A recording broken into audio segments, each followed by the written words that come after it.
Hey friend, welcome to my YouTube channel. I want to thank you for clicking on this video and I hope you find it helpful.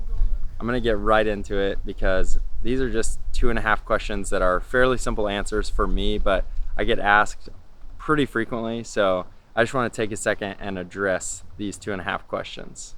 So how I'm going to do that is I'm going to be looking back and forth between the Fuji X-T3 that is shooting 8-bit 100 megabit per second files, and I'm going to be looking at the Fuji X-T4, which is shooting 400 megabit per second files in 10-bit.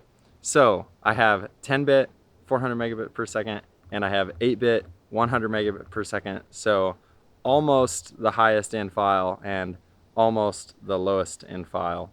And this is classic Chrome, and this is F-Log. So the questions I get asked are, do you shoot in 10-bit or 8-bit, H.265, H.264? Do you shoot in 100, 200, or 400 megabits per second of Long GOP or Long GOP? And then sometimes I get asked, do I choose to shoot all intra or do I choose to shoot Long GOP? So here's the very short answer. I have the computing power to be able to shoot H.265 10-bit files and not struggle with editing. So if that's not you, and if you're not wanting to go through a proxy workflow, then I would recommend shooting 8-bit files. Now, 8-bit files are limited, but I think they're plenty good for most people's needs. If you're shooting professional projects, or if you're planning on shooting F-Log, which by the way, I have an F-Log video coming out soon, but if you're planning on doing that, 10-bit is probably the way to go because the extra bit depth for color grading is a huge boost.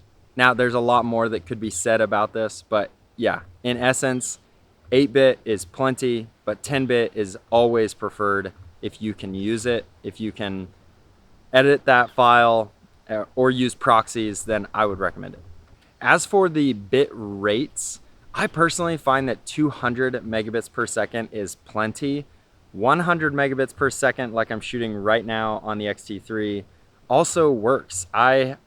Honestly, I've made a lot of videos that I really love shooting 8-bit 100 megabits per second. And I've shot a lot of videos that I love shooting 10-bit at 200 megabits per second.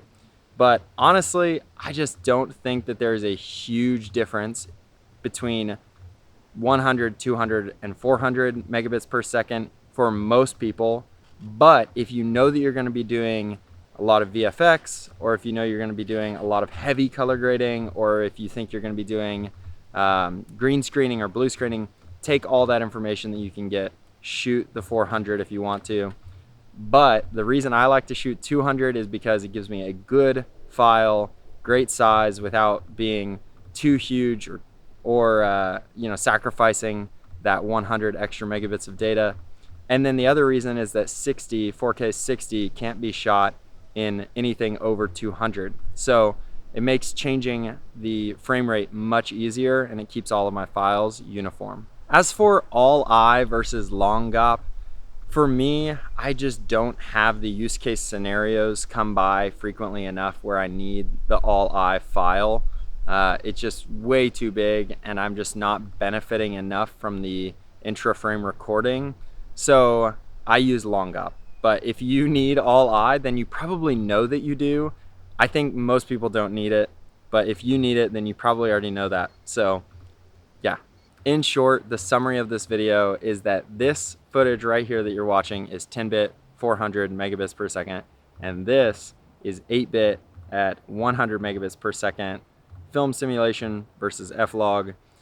And you can make the decision for yourself from here, but for me, I will probably continue to shoot for any professional projects in 10-bit at 200 megabits per second. And then for any personal projects where I just want to document something in my own life, I'll probably choose to shoot it at 8-bit 100 megabits per second. And again, before I close this video, please know that I have made some of my favorite films shooting 8-bit 100 megabits per second. So it's definitely a file that you can do something amazing with. You just don't have quite as much flexibility, which is why I think it's best for personal projects. Anyway, the more important thing is that you get out there and you make meaningful and beautiful films. So I hope you found this video helpful. If you did, leave me a like, comment, say hello. Leave me a video idea for future videos if you'd like to see more. Thanks for stopping by.